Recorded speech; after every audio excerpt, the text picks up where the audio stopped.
Ingon si Kristo, ako ang dalan, kamatuoran, ug ang kinabuhi. Way makaadto sa samahan, kung dili pinaagi ka nako. Munang why religion, kung dili relasyon. Only Jesus.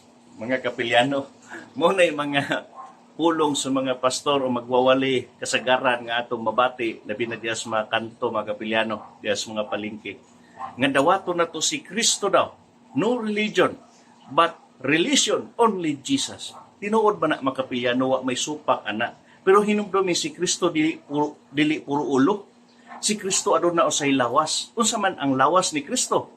Nasa Kolosas 1:18 nga si Kristo ang ulo ug ang simbahan mao iyang lawas. Dili pwede nga ato dawato ng ulo nga mos Kristo niyang iyang simbahang lawas atong isalikway.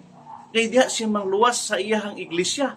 Efeso 5:23. Muna mga kapilyano nga daghan kaayong mga pastor nga namalik sa simbahang Katoliko. Nga naman, nasayod sila.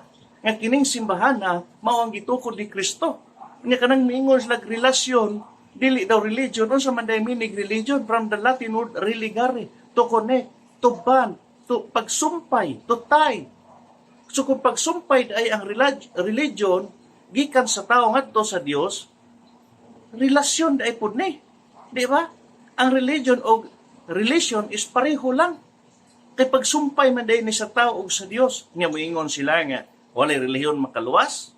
Mga kapilyano, tinuod na way relihiyon makaluwas kung kanang imong relihiyon gitukod lamang tao.